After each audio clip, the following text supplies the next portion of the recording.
Hey, all, what's going on? Welcome back to In the Blind Podcast. I'm Eric Gunderson. This is my co-host, Stephen Barker-Lyles. Hi, it's me.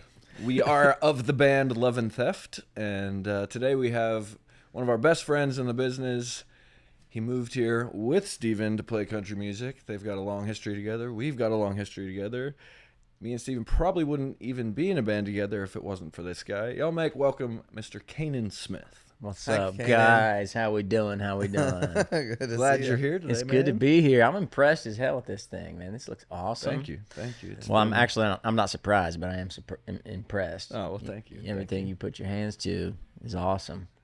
Yeah, I showed up at the after it already started. I was like, "Yeah, man, yeah." So I got the studio now, guys. Come on, out. He's got it. Yeah, it's his. Yeah, Yeah. Yeah, Well, I you can know, see all your details in here. yeah. Put a lot of stuff in You know, there. Stephen is a very eclectic decorator, so I know. you 'Cause know, we used to now live together. We're gonna.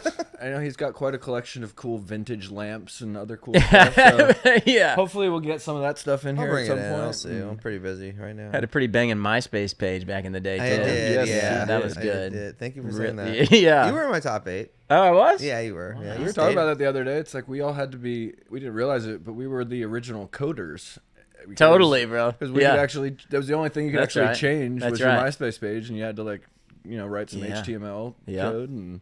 Yep. I didn't realize it, but I was a prodigy. What That's a the first time I bizarre heard time. Eric's music was on MySpace. Really? That's Yeah. where we heard it.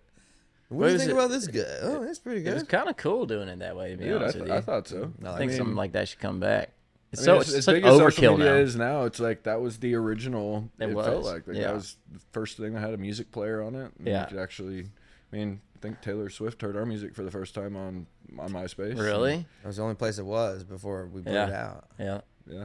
Well, you advertised it on the back of your Camaro too. Well, yeah, and everybody Yeah. probably went to that Yeah, website, yeah. but it forwarded him to MySpace. A couple naked girls leaned up against Stephen Barker-Lyles Yeah, I right know. across the back. Thank you for remembering Yeah, that. that's so nice. sweet. So awesome. Right on brand. I remember pulling up to this audition more or less when I met Steven for the first time, and there's this side gravel parking lot, and there's this. It almost looked like he had drifted it into this spot. Yep. And I walk in through this gate and I see his name on the back. I was like, oh, I Wonder who I drives that know car. him. You're like, oh, I'm a big fan. I went to a show the other day at Curb Cafe. Nice, yeah, that was the place. Yeah. That's It was. Did you- That's how. Okay, so That's we've where talked you- about this. that's That's right. where I met Steven. That's right. But that afternoon, I was producing your vocal on Ray Ray Ray's Juke Joint with And Jamie down in the Jamie holler. Morgan. Yeah, you had started the track with Jamie. That's and then right, dude. Our friend Jamie. And Jamie was- Johnson wrote that song. Yeah, exactly. That's crazy. Yeah, and I remember standing on the porch as you were leaving, and you're like, "Hey, I'm playing this show tonight. My sister's playing with me, and my Yeah, friend dude. Stephen Barker-Lyles is opening for me. I think his sister's playing with him too." Yeah, bro. I remember I had nothing going on, so I came and checked it out. And Talked that's to where you Steven guys met afterwards, that and that was night. the first time we'd ever met. Dang, and then that's crazy. We kissed right away. first Yeah, time, well, first time. It was cool. I'll just Yeah, show you a sometimes- video. Like 5 months. Jeez. Your skills on the dark web are scary, bro. Yeah, he's an AI genius. It's over here. ridiculous. People are starting to buy videos now. Oh man. Jeez. Little side hustle. Yeah, it's like, I need something. I got to do something. Incrimination. Unbelievable. Yeah, so thanks to you, we're a band. So, That's crazy. that's That was the night. The Curb Cafe. Is that still there? Still there, probably. I think it is. Yeah, I mean, because Cool it time. was. Yeah, I mean, I saw Connected to the I cafeteria at saw one you point. there. I think I saw Matt Wirtz there back in the day. Rob Blackledge, I Dave saw him there Barnes. I before. feel like Rob writers' Blackledge. rounds were just becoming. I mean, they've probably always been a thing in Nashville, but it feels like that was sort of like the cusp of when that all came about.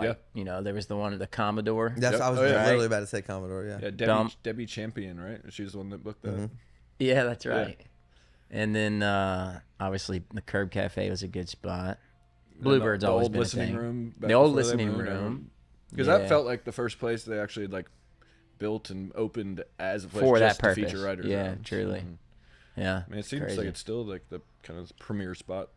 You go to see that kind of thing. They always Yeah. have A-list writers and artists. True. And it's great. But Now it seems they're- like every bar now has a night everybody where has it's a come. writers Yeah, round, and I know. It's not. It doesn't seem to have the charm. that it Music's a used little to. oversaturated. Yeah, In general, maybe. I would definitely kinda agree. think so. Yeah. Well, the respect for the round has gone way down too. I mean, there's a couple right down the street here that you go and you're like yelling to even have a conversation because everybody in there is so loud. They don't Yeah. listen to who's on stage. Right. Don't even matter.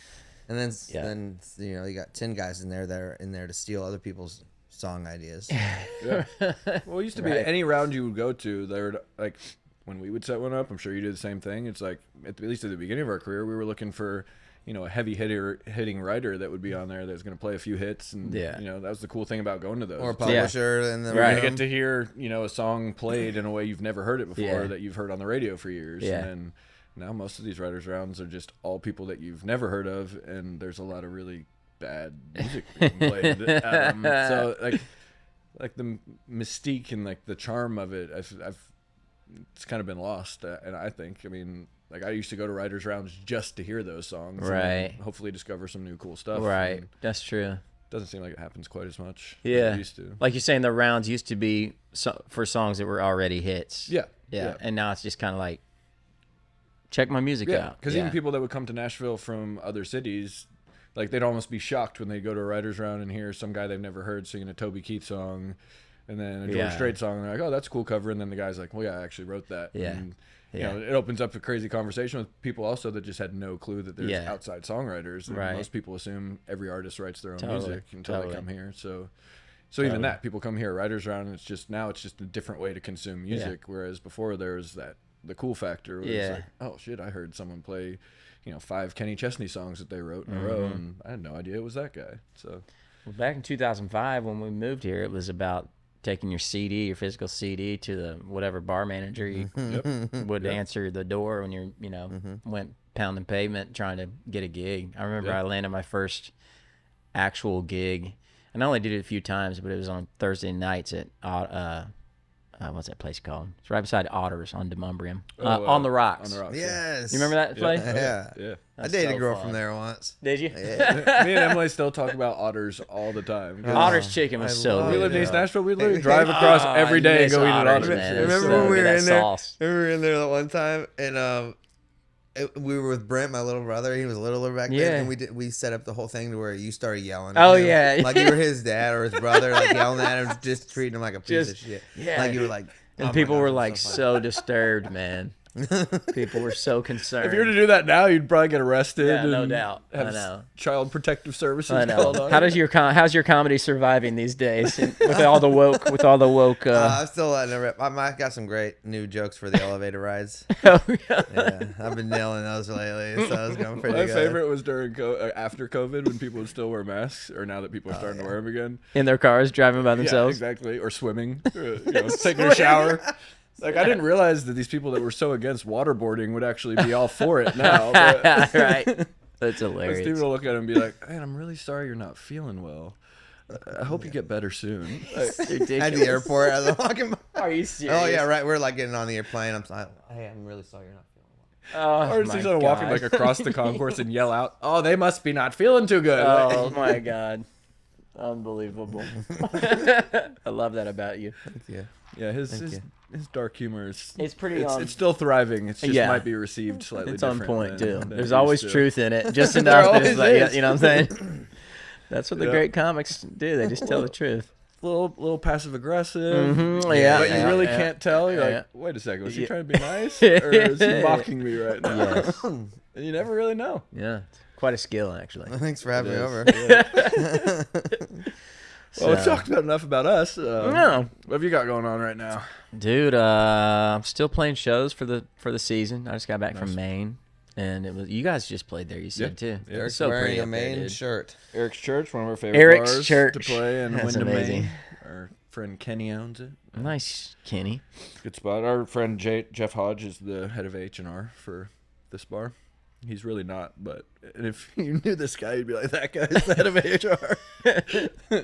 I want to But, meet him. How was It's- Maine this time of year? Maine was great, dude. It was cool. We played for this. It was a nonprofit, and they kind of just want to give back to the community. It almost was like a Hallmark town, to be honest with you. It was kind of like a Really? Hallmark movie. That's Like, cool. you know what I mean? Because the whole town shows up, Right. and they're all there to try to just help out, and better Yeah. the town. It's this group of good people that are kind of behind it. So it was just, it felt like everybody was there to not only have a good time, but it was, they were raising money to give where the need was, in their community. And awesome. How was your performance level? How do you feel like you did? Feel like we did good. We got lost in the music pretty. Oh, that's all. That's how I measure it. It's like good. If I can get lost in the music, then I feel like the people are gonna have a good time. Because if I get lost in my head, if I get, if I'm in my head, just the drill. Yeah. If something's wrong in your ears or whatever, your mix isn't right. That's the worst. It can really kill the vibe. But for me these days, my approach to playing shows in general is starts with just being grateful to be there. Number one. That's awesome. Because of the roller coaster ride that this industry is, 100%. And the ups and downs and the highs and lows. So, like, I think that translates on stage when you're truly there with gratitude and trying to give them the best performance you can. How can you not pull for that? Number one, as a listener, but also as a performer, it's way more enjoyable that way. We have fun together. We're not just phoning it in and going through the motions. So I feel like it's pretty easy to tell when someone is phoning it in. Totally, dude, 100%. It's easy to get in a weird headspace, like you're saying, if your in-ear mix is off. If the crowd isn't what you were expecting. If it is what you were expecting, but there's no energy there, it's totally. It makes it hard to really enjoy it. And my whole career, that's been my favorite part. Is like the live show has always been where I feel most fulfilled. Mm-hmm. But there was a season where I was phoning it in because you get the repetition. It becomes so like routine, almost scripted. You know what I mean? And sometimes it's just not genuine. You know, it doesn't translate. So I tried to just kind of step away from all of that recently, and it's not only making me enjoy this season more, but I'm also I think it's the best shows we've ever done too. That's cool. Yeah, because it's just more in the moment, And you wrote Tyler Hubbard's last #1. Congrats, by the way. Thank you. Are you playing that live? Yeah, we just started playing. I was gonna say you should. People love it. Yeah, it's great. Especially it's cool when you're like, and by the way, I'm friends with this dude, and this song's actually #1 right now. Here's my version. It's and that's another thing too. That's crazy. This town has been a roller coaster in the songwriting world too for me on that side of things, because I got my first #1 10 years after moving here, and then I got my second 10 years after that. Wow. So it's been 10-year increments. I've been here really 20 years now, same as you probably. Yep. How long have you been here? 21 years. So yeah, I mean, it's just awesome to be able to have that, to go out and play that now. And I'm also co-producing Tyler's next album. Oh, yes. Which has been super fun. I love this idea. It's been really great. You got any cuts on there too? I got a handful of songs so far, and we're still in the middle of it, but it's feeling really cool. So yeah, man, everything's awesome. The kids are great. We've got a 3.5-year-old boy, Ramsey. That's awesome. He's awesome. He's an absolute animal. Yeah. And his Virginia, dad. And Virginia is the exact opposite. She's such a sweetheart. And how old is she now? I mean, Ramsey's a sweetheart too, but she's all girl and he's all boy. She's 6 this October. She'll be 6.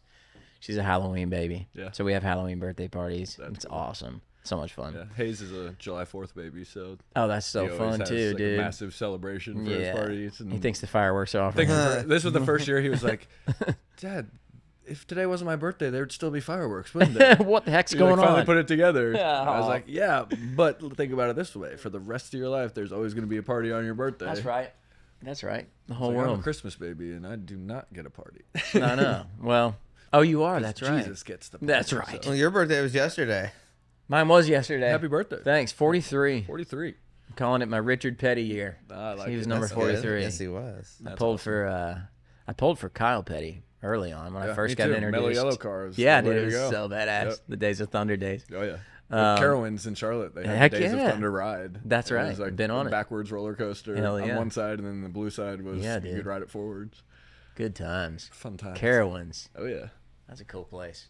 Yeah, I grew up going to that theme park. That was the best one. Then I went to Busch Gardens. I was like, in Williamsburg? Yeah, because that's where I grew up. From, right? Yeah, that was my home. We were actually talking about that in the car on the drive from Spokane to Idaho the other day. Saturday. I bet that was a beautiful drive. Oh, it was gorgeous. Jeez. Like it was right on like the edge of like the high desert, and then when it gets green and there's all like the big redwoods and so stuff, pretty. it's gorgeous up there.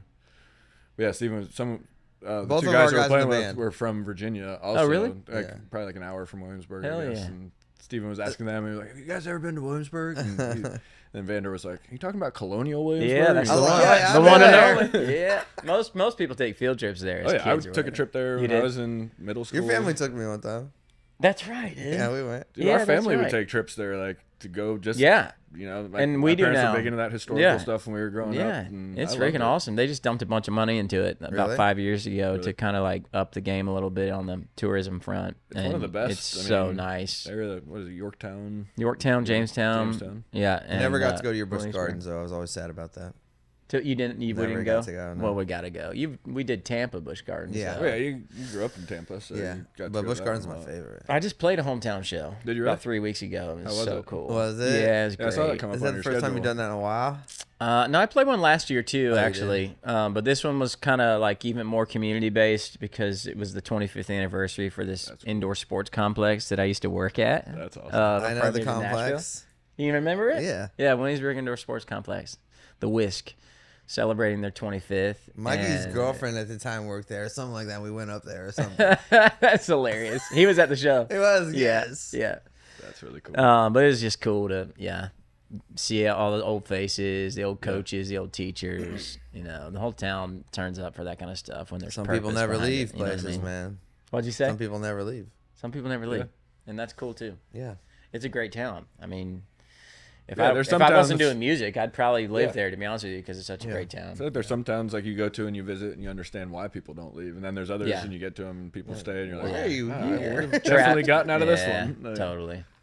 Yeah. But it's cool. I think that's the fun thing about touring is getting to see so many beautiful places. Even in Maine, like you were talking about, like it was like a Hallmark movie. I feel like every town we've played in Maine is like that. You got the old school architecture. Totally. It's all green. It's beautiful and looks like it's been there Clean for air, forever. Yeah. a little crisp. Yeah. It's nice. Some of my favorite places to play are like that. The quaint, Totally, cool, dude. Little spots like that. When I was driving over here, I was thinking about one of the cool things that we all have in common. We've celebrated, like we've had some firsts Yeah. together, We have. right? Oh yeah. My first song on the radio was a song that you guys recorded, Yep. "Runaway." Yep. Was it big hit, We top got 10 It was our right out of the first hit. gates? Yeah. we That was our first where song did on we the go radio. get our first My first apartment in Nashville was with you. I First lived in- tour. Yeah. My first Yep. tour was with you guys, hopping on the bus and writing, and then I'd go and play acoustic before you. Yep. That's where I met my wife on that Yeah. tour Yeah. at the In Dusty Ohio. Armadillo. Oh, yeah. Dusty Armadillo. It was a snowy night. I don't know if you remember that, but it was a snowy night, and they were about to not even go to the show. Her and her friends were driving over from the Columbus area. And the storm was gonna come and like get bad enough that someone in the group was like, "I don't know if we should go," Yeah. but somebody made the decision to just do it anyhow. Let's go. Yeah, and that's when I met her that night. It's crazy, I man. Was Like that little the- things Is like that the same night that No. I got roofied? No. It 'Cause wasn't. It was a snowy night. It I might have thought been. that was that not the day. I do remember that. It was David Nail. That's Well, that right. was a different And then we played Bluestone a couple times together too. Yeah. Yeah. That's a good. I love that place. Yeah. Isn't it wild though? Little things like those little tiny moments, man. Like, and then you have two humans It's crazy. that may have never been born. I know. But like God knew that though. Yeah. Yeah. 100%. And mad props to the crazy girl that was like, "No, guys, we're Let's go going. anyhow. Yeah, exactly. We're getting lit tonight." Thank you, crazy girl. Yeah. If it wasn't for her, you'd We're probably driving be in a the very different blizzard. I spot. know, dude. I know. It's crazy. wild. Crazy. Another first, you were a co-writer on your first single. yeah. right? Yeah, we got us. We got That's us. right. Top Yeah. 25 hit pretty much. See? See? That's See? still people still ask me to play that song It's actually. such Yeah, a you good, just hate it, such a so. good song. No, I love that No, song. you hate it. I just said you hate it. No, radio hated it, but I loved it. We Well- never I think it maybe got top 40. No, dude, it was top 30, man. And well, Sacramento, I just go by Sacramento. Yeah, Sacramento was researching, they It said was like top- crazy. Yeah, it was a really high hit there. Byron Kennedy. Yeah, Byron Which is Kennedy. Let's crazy. If people go. would just play a song, I know. you'd see that the research is there. Yeah. Like, it's almost like sometimes they see the research and they don't play it on purpose because then they know they're going to have to play it. And they've already promised too many favors I to know. X, Y, and Z label. Right. They can't hide as right, much right. anymore, though, right? Don't you feel that way? They can't hide songs anymore. It's like, Cause the Yeah. consumption of Yeah. of the songs are not through radio. Yeah, well, most labels won't even release something if there isn't a viral story Yeah. associated with the Right. song already. I know. So they don't really need It's the different. same research that they used to Yeah. because the song's already raising its hand before they even. Which, from go a to business test it. standpoint, I mean, it makes sense. There's less risk. You know, Yeah, you for put your sure. money behind something that It seems makes like sense why they've a created sure TikTok shot. departments and social media departments where literally their job Yeah. is to find artists Yeah. via social media. Yeah. But I think it goes back to what you were talking about earlier, the oversaturation of music. Yeah, It's- I miss the old days, honestly. I do too. You know, I like the idea of like I like A&R. I like the A&R process. Yeah. And Yeah. the label having value in that department. Again, too. I miss that. You Yeah. know, I mean, it's still there, I'm sure, to a degree, but A&R now is just whether or not it went bonkers on Yeah. Spotify. Well, I feel like old school A&R people really, they made a career out of discovering new talent, and That's right. They would go out and they would find it. Now they don't have to go out and find it because it comes to them, or it's written, or it's on coming their to them phone screen. already up and running. Yeah, curated, you know what I'm saying? and it is For the most something. part. Someone else has put effort into creating their image and their Yeah. sound, and Yeah. Yeah, you definitely don't have like. Well, for us, you know, you never know who's gonna be in the audience. You can't wait to go play 3 songs at the Commodore because Yeah. some dude might like Yeah. see you after and be like, "Hey, Right. come meet the guys at the label the next week or whatever." Yeah. That was like fun. I know. yeah. Now, like back then, networking was going out and playing and trying to meet an A&R guy, the VP at a label, the head of promotion. Yeah. Because those guys were actually out and about. Which I have Now a story- networking, you're going and meeting other artists, other writers, Yeah. and sure, it's still the same type of networking. It's Yeah. just what you're trying to achieve, I think, is something completely different. And it's now you're trying to create a community around yourself of like-minded people that kind of like your clique, and your clique almost represents you to, these labels and agencies and other stuff. It's like, oh yeah, he's friends with so-and-so who. Yeah. I don't know. It just seems like it's way clickier than it's ever been. And I don't know. You can maybe It's talk log- about it's this, the the writing logistical- side too. Yeah, totally. Like, It's probably logistically a little cleaner now because, like, back in the day, they'd have to invite everybody out to showcase Right. that they hope they got, when they said they thought this artist had something special, then they're placing a bet by inviting everybody to come and check it out. And I'm sure that still happens to a degree, but now it's just like, check out their TikTok page Right. or their Yeah. Instagram page, and that's the easiest way to do it. For me, like I have a story where I was playing at that On the Rocks gig, and John Rich walked in, and he that was bought, when he he was bought doing the whole Music Mafia, bar right? around. What's that? He was doing Music Mafia? He was down doing Music at Mafia. Dan McGinnis on the corner, right? Is that where it was? Yeah. Okay, so he probably just stumbled in randomly after whatever he was doing there, and Probably hitting on my girlfriend. when I got off, hitting on Steven's girlfriend. When I got off the stage, though, I remember he. I don't even think I knew he was in the crowd from the stage, but when I got off the stage, like I was like, "Oh shit, John Rich, is that John Rich over here?" And he came over and talked to me. And he was like, "Man, I love what you're doing," And he was super like inclusive to everybody and wanted to help where he could, for the most part. And so he kind of took me under his wing for a 2nd and invited me to some Music Mafia stuff.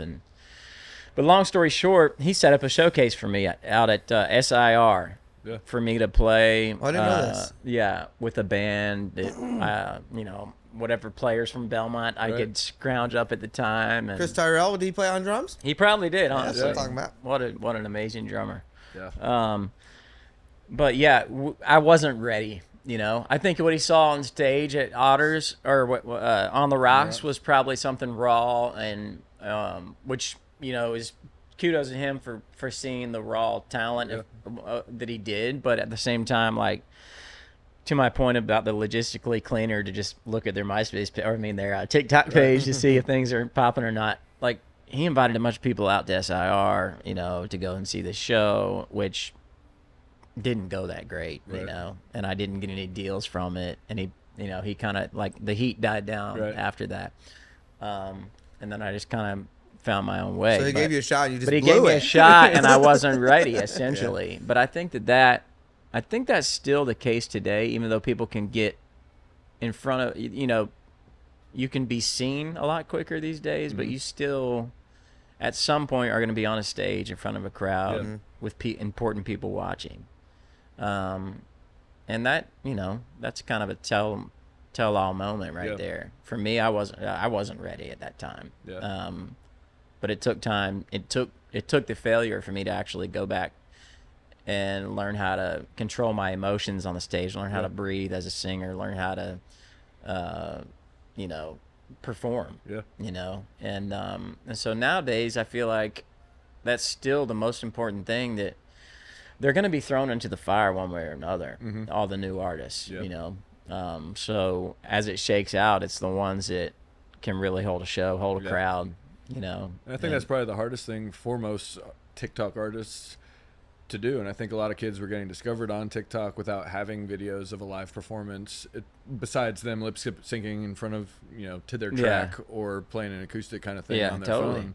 But I've personally now find more artists posting like live show videos and stuff, which I think if I was an A&R, that's something I would be looking for at this point. It's like, oh, we've signed 15 acts based off of their numbers and what they're doing in front of a phone. But now I think that these artists are recognizing that anyone can do that. It's like they're featuring some of the live performance, that's smart, showcasing vocals and stuff. I mean, I went and saw a couple kind of right after COVID and during, like, whenever that was all the rage. This one kid got up and he played his famous song on TikTok. Then he played a few covers, played one original, played that first song again because he was having trouble holding the crowd. People were starting to leave.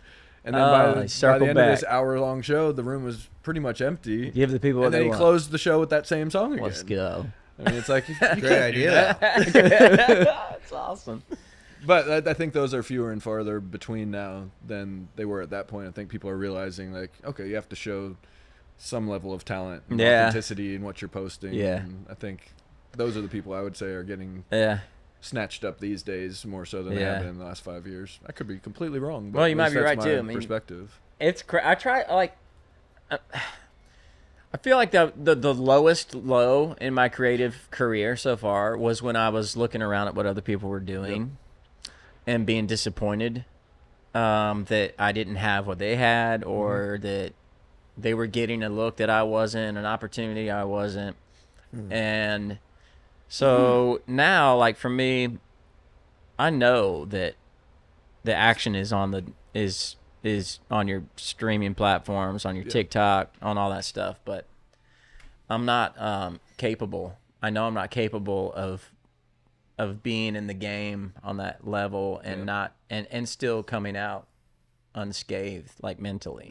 You know what I mean? And I don't even think it's that you're not capable. Like, for me personally, it's I know that in order to be as active as some of these young dudes and girls are on social media, that my family is going to get neglected. I mean, and it's going to be annoying. It is. It's going to be annoying. It's not my passion. Like, I don't love creating videos and filming myself singing in lyrics that are already recorded and faking it. But I understand there's also that's what it takes tool to be an artist now. And I guess, like, by that measure, I'm not a today's artist, and I'm okay with that. Like, I think the beauty of that is you've already established yourself as an artist before that came around. I think we're in that same boat. 100%. But at the same time, I do feel like we're getting left behind if we're not keeping up in. That's how I feel too. Some aspect. But I'm okay. It's exhausting. It is, and that's why I'm okay with it. Is because, like, God's plan in the picture doesn't depend on me being involved in social media. You know what I mean? So, like, His plan and His purpose for my music, for my life,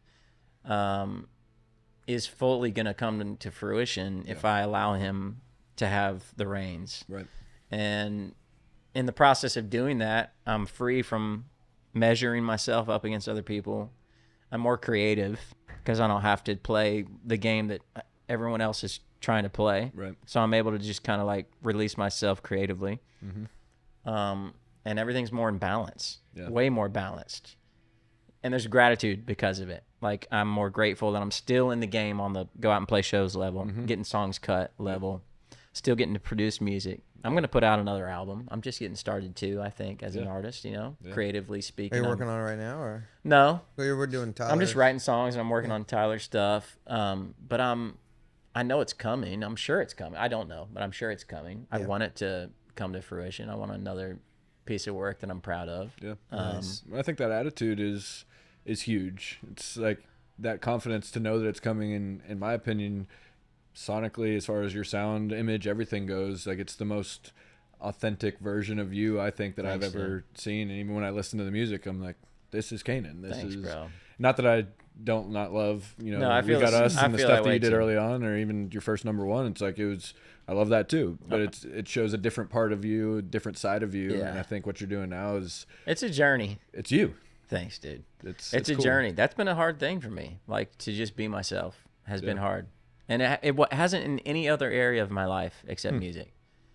And it's bizarre that's the case. Even in high school and stuff, I was just so confident. I mean, I was friends with everybody. I didn't care what anybody thought, and I was super happy being that way. And then I think this town just, over time and after having success, like Love You Like That, I wanted the next one right away so bad that I just got lost in the comparison game and the I just watched my whole joy in the opera, just all the joy and all the purpose just tanked, honestly.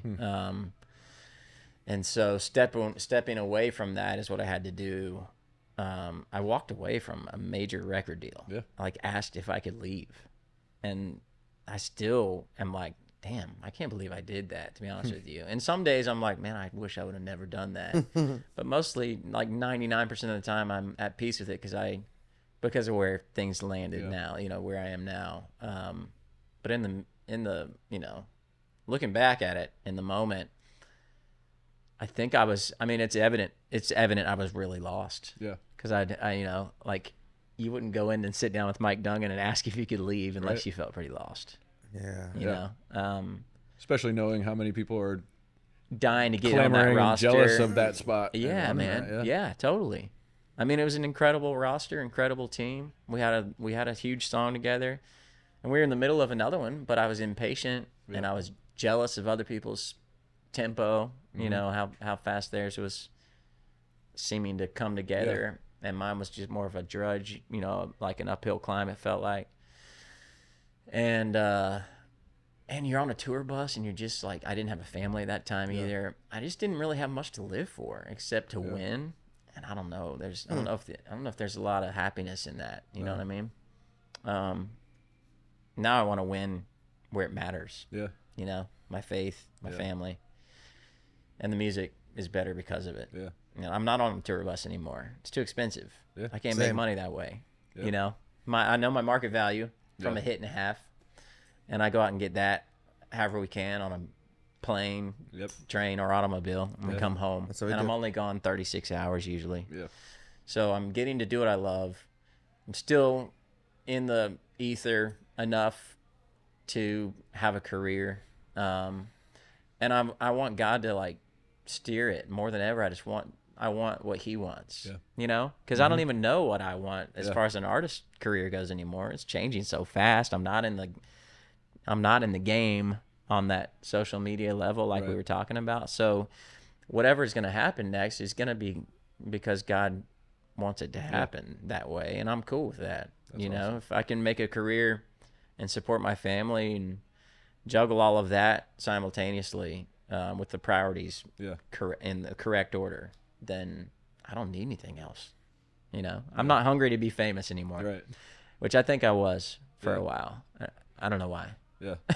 I mean, I know for me personally, even this town can do that to you, though. Yeah, I guess so. You're talking about tempo and stuff, and being jealous of other people's ascent or descent, depending on how you look at it. But I mean, for us, I remember when I think we were out on the CMT on tour with Jake Owen, and FGL was opening for us, and they had Cruise, which obviously is an anomaly, one of the biggest songs of all time, if not the biggest. And I remember watching it. They're opening for us, and watching that train or that ship, whatever you want to call it, rocket, just start going. Yeah. And seeing them not do all the radio tours that we'd all been on, and you see it almost as paying your dues, but at the same time, at that point, I don't feel like I could help but be anything but jealous, even though they were our friends. Yeah. I mean, y'all were closer 100%. To them than I was. It was just hard to watch that makes sense, that rocket ship go when you're working your ass off for as long as you are, and you're you're on a crawling train, it feels like, and 100%. You're trying to pull 80 cars behind you up this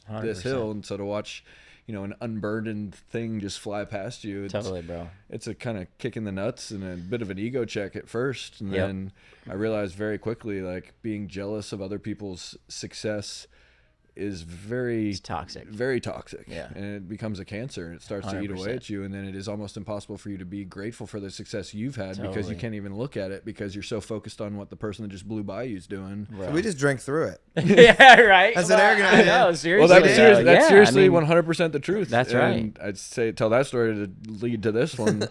Like you were on tour with us. Yep. I forget exactly what the venue was, but I will never forget this night. And we'd already done that tour with them. We were back out doing our own headlining thing again. And you were playing with us, and you came to me after the show, and you're like, "What the fuck are you doing, dude?" He's like, "You have all of this success at your fingertips, and it's like you guys literally just come on this bus." It's like you're not even excited about the show. You're excited about after the show to go just get obliterated and drunk. And I mean, I remember saying like, man, I don't know any other way to deal with this than to use alcohol just to basically curb my jealousy and my obsession with what other people are doing Yeah, dude. around us. And Totally. and we had Angel Eyes, and then, like you were saying earlier, you look at that tempo and you think, okay, it's a number one. As long as I can get that, they're just going to keep coming.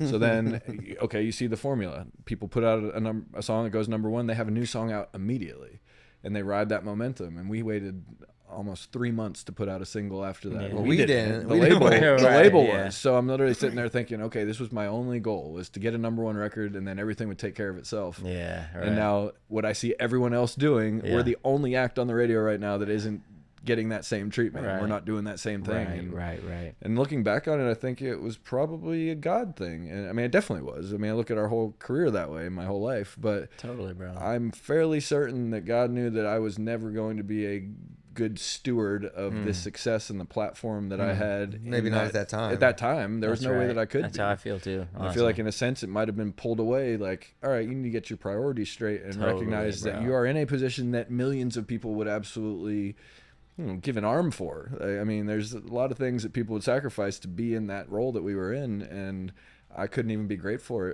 for it in the moment because I was obsessed with what I didn't have and what I wanted. And I think that, like you said, it's so toxic and cancerous.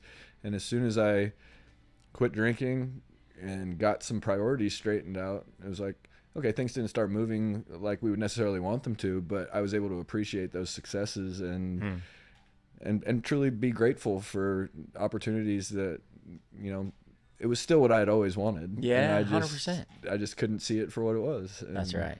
So thank you for saying that when you did that Dude. night, because it's seriously, it sticks with me till this day, and I think it always will. Love you, And bro. it was a very pivotal moment in Wow. at least my life, at least for my mental health and my Thank God. issues for that. with depression, addiction, and other stuff. I mean, you really Dude. pointed that out for me, and I'll be forever grateful for Glory it. to So God thank you. for that. That's awesome. He gets all the glory because he does. always uses people and things in the background, and in the moment it doesn't make sense what's happening or what he's doing and how it's useful, but on the other side of transformation, it all makes sense. Yeah. And that's super cool, dude. That's amazing. And I felt exactly the same way when I was trying to make the second one in a row race up the charts. And I think God, honestly, I've literally thought the same thing that you just said. I think he knew I didn't have my shit together. Mentally, faith. I wasn't asking him what was next, I wasn't even involving him. And I grew up like crazy in love with Jesus and wanting to be near him and hear his voice and be in step with what he has for my life. And during my success in the music industry early on, I wasn't involving him at all. Which is crazy. And he was still gracious enough to let me meet my wife out there on the road. And something did click when I met her, because I was squandering everything at the moment. I was in a relationship that was going nowhere, and I knew it. And when I met her, it's kind of literally when I can pinpoint a light bulb turning on and there being a shift. And so that, again, like, you never know in the moment what God's up to, but he is always capable of rescuing. You're never so far gone or so lost that you can't be straightened out, and found. And that's the gospel in a nutshell. Amen. And it applies to all areas of life. And I think why we even felt the way we did in the middle of that kind of like having to have the rug pulled out. Yeah. It's because we had seen our eyes were opened at an early age to what life is all about in the first place. Yeah. And then at some point we started like chasing what it wasn't about. Yeah. Or else we wouldn't have had the perspective we have now. I don't think. Well, I think probably at the peak of our success, I probably selfishly took far more credit personally than I should have, because all of the glory should have been given to God. Amen. And like you said, I wasn't involving God in any decision that I made, because I thought that. And you grew up. I knew, and I grew up. Yeah, exactly. Grew up in a massive leading church, worship. like leading worship. My dad was a worship pastor. Like every day was spent in some capacity at the church. I mean, it was a massive part of my life, and I think I kind of turned away from that on purpose, just because it was such a huge part of my life. Yeah. So I want to be like, all right, let me figure this out for myself. And I think once I started to do that, God was like, all right, I'll show you. Yeah. Rip the rug out. And then it's like, oh crap, none of this was me. All of this is God. And again, I don't think, you ask the wrong person and you say that to a non-believer and they're like, oh, it's all God. And they're like, oh yeah, you preachy Christian. Right. But I think if you look at everything in the world, everything in the universe, our existence is all so purposeful. And it has been designed so perfectly. So for us to be arrogant and think that we on our own are capable of doing anything apart from God is so backwards. That's right. And yet we all do it, and we all we give ourselves the glory, and we feed our ego. And again, I think God is so omniscient, omnipotent, that we are so foolish to think that one little soul down here on this earth is capable of, taking responsibility and the credibility for successes and stuff. But totally. I don't know. I think it's just we should be learning every day. And 100%. I think the people that think that they've got it figured out will always realize pretty quickly that they don't. Yeah. And I think we serve a jealous God in that sense also. Totally. He wants to be given the credit, but he doesn't need it, which is a beautiful thing. I know. And and with our human ego, it's a hard thing for most people, I think, to wrap their mind around, because they've personified what God is. Right. And I don't think anyone can truly understand that omniscience and that omnipotence, because we literally are designed in a way to not be capable of fully understanding that. Right. And I think that's a beautiful thing. It is, because no man will ever be God. And that's a cool but humbling thing to realize. It is. And having kids is such a perspective shift too, because the parallels that exist now, the fatherhood parallels between God the Father and his relationship with us, his love for us, and how parallel that is to how we feel about our kids. That's also helped me grow a ton. It's just the gift of children. How tall? What's that? How tall have you grown?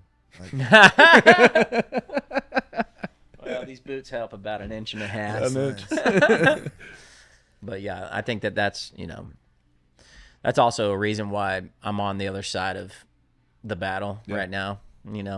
It's just like COVID happened. Also, I was in the middle of a tour when COVID hit. That was fun. And so we had to be home, and my daughter was 3 months old. Wow. So I got to be there the entire time. And in that process, all the dying, and during all the dying, is when I was able to kind of go, be rebuilt, and rewired a little bit, or at least, pruned, as they say. Well, for things to properly grow, they must be pruned. Yeah. And I think that's involving him now is kind of that's really the only thing that's going to get me through life. Yeah. Not just music business. He'll always have my back. God's going to provide for us.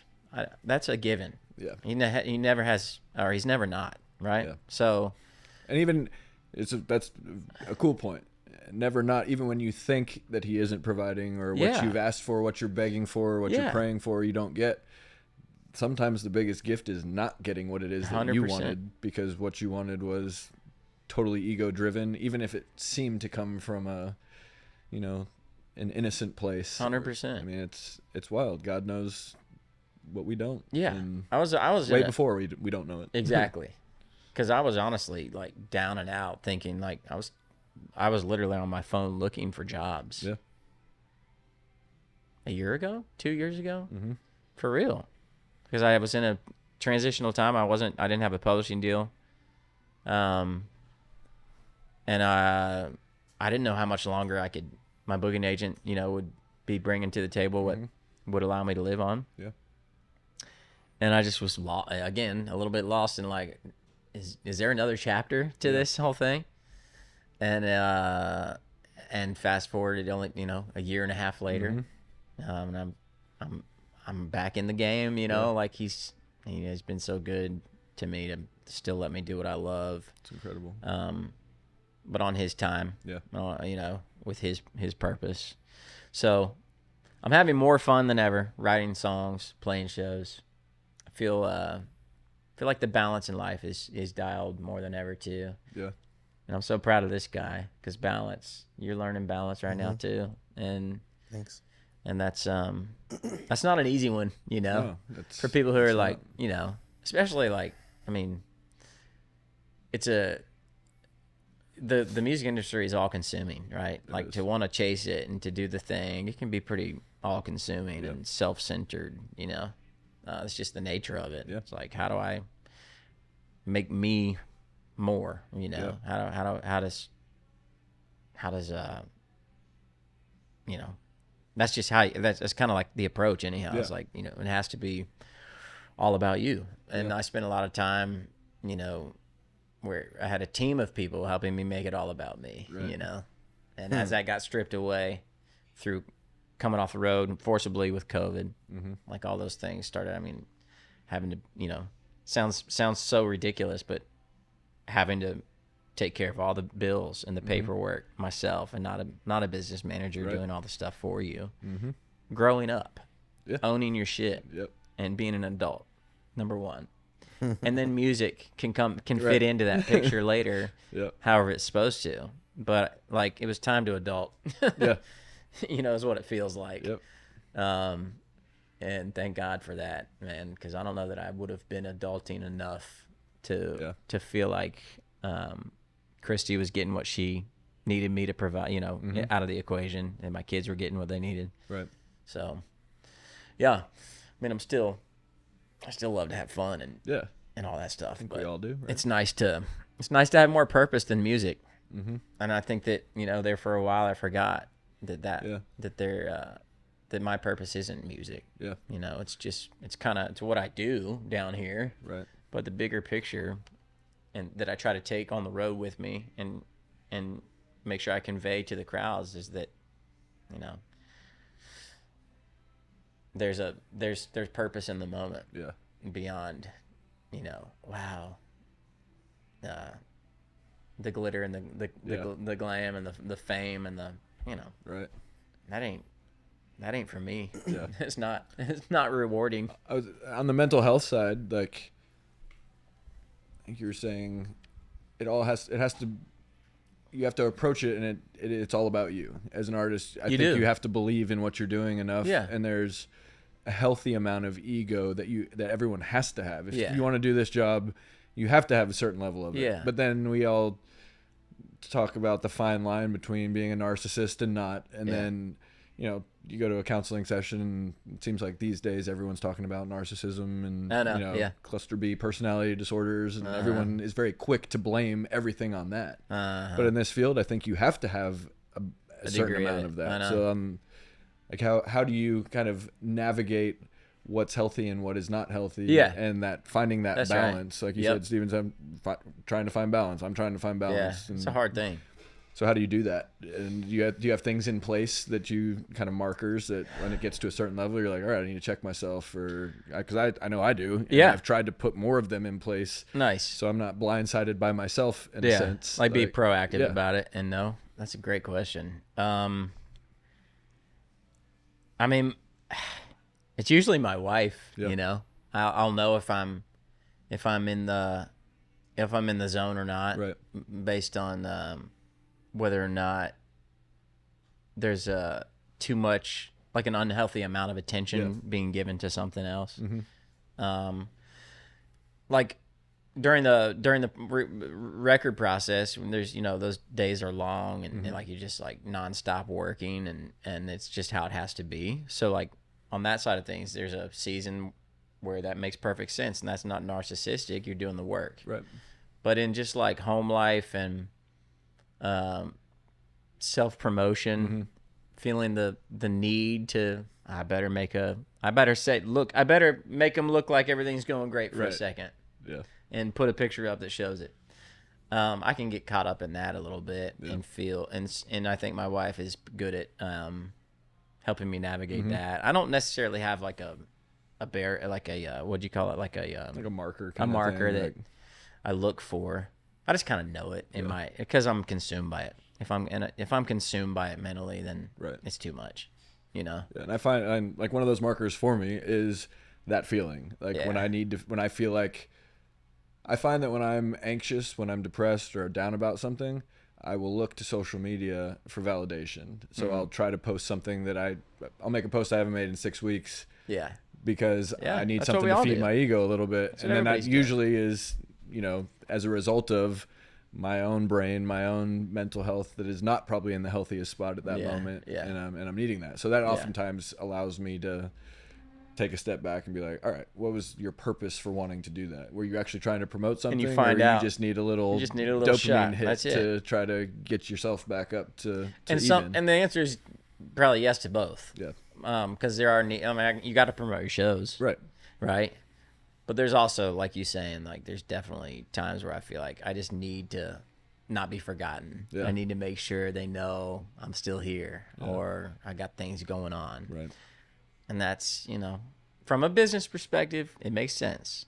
Human perspective, it can be a struggle. Yeah. And that's why balance is important. Yeah. I mean, I've even noticed with this, like I got into a place with our music where like I was okay with not being super active on social media and other stuff and recognized, okay, I'm posting for validation for this, that, and the other. Yeah. So even on this, like it was like, all right, I'm gonna be very purposeful with how I post to promote the podcast. Cool. How I do this, that, and the other. But inevitably, you'll have 5 posts in a row that do really well, and then you have one that doesn't. And so I'm like, all right, what did I do wrong? Is it something I said? Was it the way we looked? Is it the look of the podcast? Can't blame me. I don't do it all. Yours is flawless. Execution. Perfect. Just nail it every time. Yeah, 100%. One take wonder over there. Every time. Actually, you do have one of the finest voices on a microphone. I love this guy's voice, man. And yours too. And the two of you together has always been magic. It always has been. So I have a cool story. Like we had written a song probably about a year, maybe even 2 ago now with buddy Tyler Reeve. Oh yeah. And I had been working with a few acts in studio, not working with them anymore, but people that had had mommy and daddy's money and wanted to make a project. Yeah, sure. So I've literally been sitting in front of my computer tuning absolutely god awful vocals for like weeks at a time. And like Steven came in to cut the demo for that, and I looked at Tyler. I was like, this is so refreshing to sit here and track and record somebody that can sing. Well, it wouldn't have taken much after who you were recording. But Tyler looked at me and goes, you need to tell him that. He's like, he would like to hear that from you, probably. I was hanging with Tyler Hubbard a couple weeks ago talking about you guys and how good the music always has been. Oh, thank you. So thank you. And for us, I mean, we're making a new record right now, and it's like, let's go. There's no real expectations. Like I almost feel freed up to like make music that was like we were doing at the beginning of our career, which was more organic, more all about the vocals, from an the harmonies, inspired place. And from an inspired place. Yeah. Like we were trying to kind of fill a niche back then that there wasn't that style of country music being played. So and I think almost just the natural cycle, it's kind of coming back around, and I think we're in a cool position now, being able to do this, and now record more music. It's just I didn't know if we were going to have that opportunity again because I was so focused on the different benchmarks that you need to meet and seeing these kids that are social media gurus. I mean, they're content creators. They can edit. They know the algorithm. It's like they've grown up in it, so they understand it in a different way than we do. Wild, man. Yeah. But it because makes I feel sense like when we you were on think the about it cutting like edge of that. like MySpace and that stuff, Yeah. and it was Tim Yeah. McGraw and Yeah. Alan Jackson, Kenny Chesney that were Yeah. putting up kind of, they were the ones resisting the change at the time. I Right. was like, oh, we can be the new young guys too. Yeah. And now we're in that same position. Obviously know. not with the amount of success that they had, but Right. it's a cool time to be in the It is. industry and the It business. is. And I'm trying to use it to be like of help to these kids and some sort of guidance if they want it or need it. If I can offer any, that's kind of like my, even in producing some people, because I'm doing the same thing. I'm working with some kids that are awesome, but they're about to jump into, if they stick with it, a career that's gonna be a wild freaking ride. So I'm thankful for all the ups and downs, all the lessons, the 20 years of experience, because now I get to hopefully say something that will be useful. Yeah. You know what I mean? Yep. And that's rewarding. Yeah. Yeah, for the first and time. there's purpose. That's how, somehow like the full circle. Like, what is the purpose in it all? Yeah. That might be it. Yeah. It might be to pass along some sort of guidance. Yeah. To help someone keep it on the rails. Yeah, and even like you're saying, an artist that we actually have coming on here in a couple of weeks.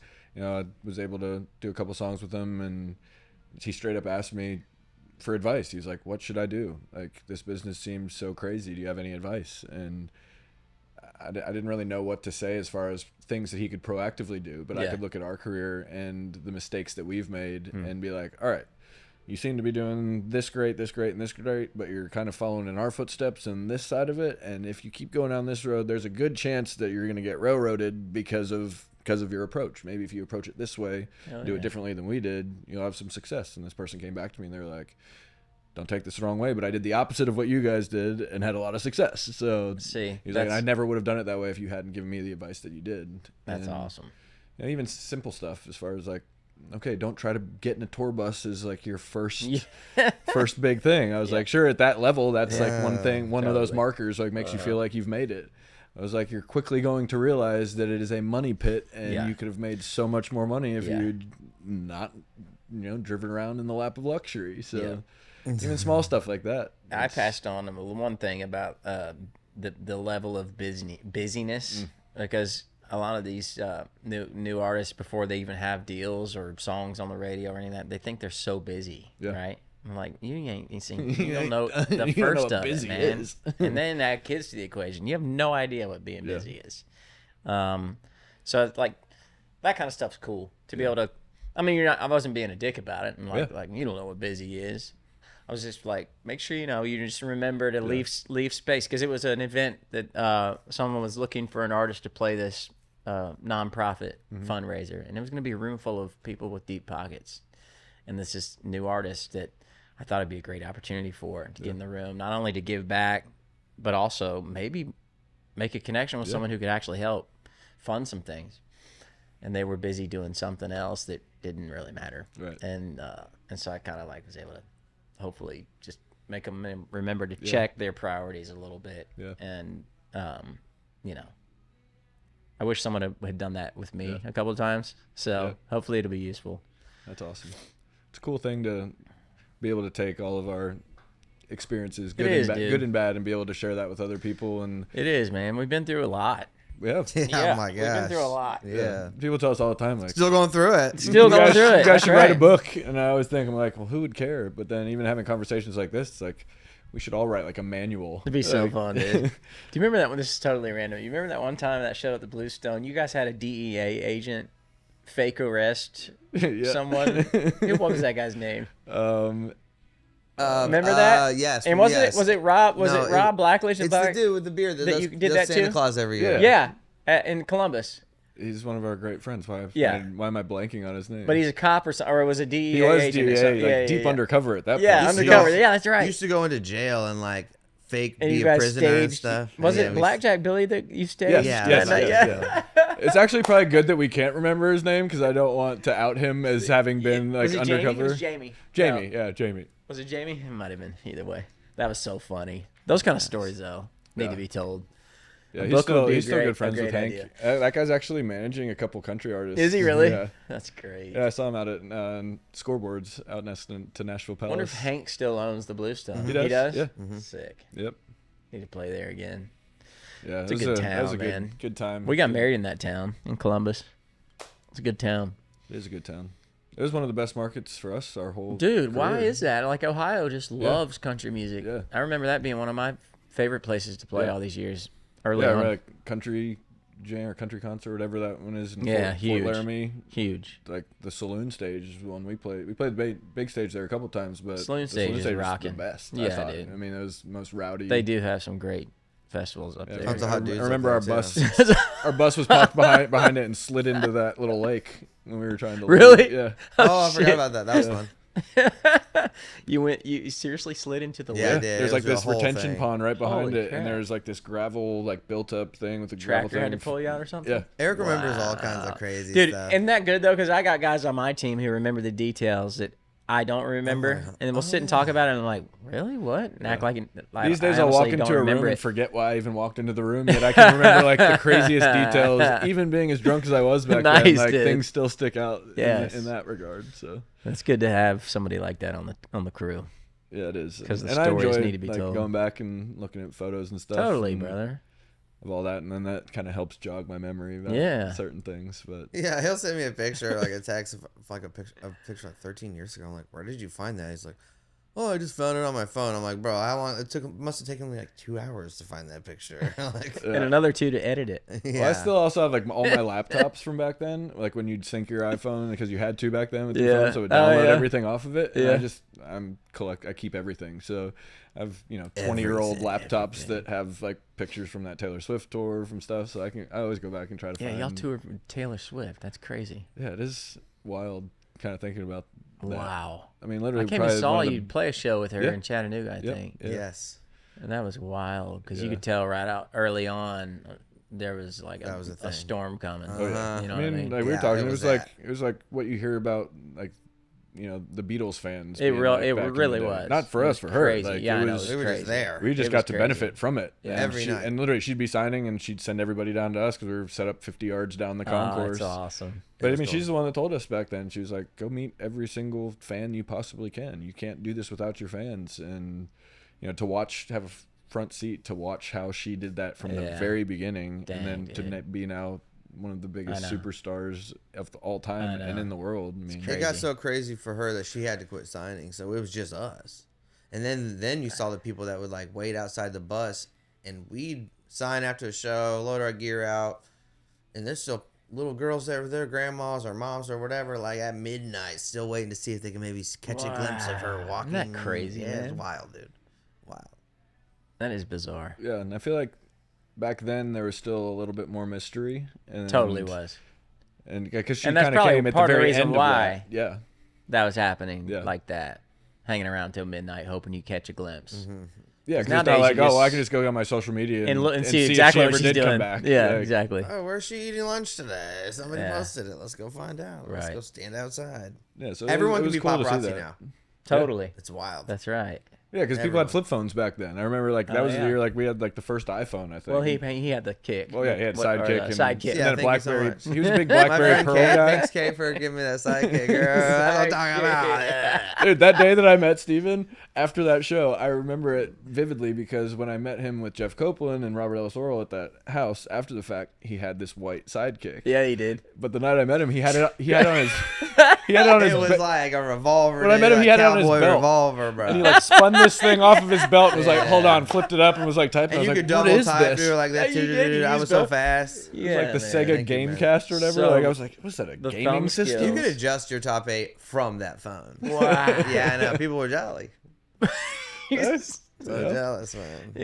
It was pretty impressive. I won't lie. Thanks again, guys. Yeah. Yeah, Fastest I was the phone only in the one I West. knew that had it, really, to be honest. Yeah. You were working at Lowe's when you got that, I think. Sam's Club. Or man. Sam's Club. That's well, right. you were helping me sell hot tubs out of the Yeah. warehouse. Oh God. Yes. With your dad. Oh my god. Remember that one? Yeah. night we rolled up, it was late, and we rolled up to some house, and it got real weird or something. What happened? Remind me. See, I'm not good. I'm not good with the details. But do you remember this? You went to help us deliver a tub at this house. They try to steal it or something. And this lady came out, and we had the hot tub off the trailer. Which is a lot of work. Off the trailer yet. And she comes up and hops on. She wobbles out and hops on the back of the trailer. She's like, I got you guys. Oh, yeah. She's like, I got you. I miss all you can eat crab legs for this. And we're like, what are you talking about? She's like, I know y'all running illegal hot tub sales. And she's like, and I caught you, and I called the cops, and they're on their way here. And we're like, what? and she's like, yeah, and I got a bum leg. And she rolls up her leg, her pant leg, and she has a aluminum fake leg. And she's well, it was an important detail. Yeah, it was an important detail. And she's on the back of our trailer thinking that she caught us selling illegal hot tubs.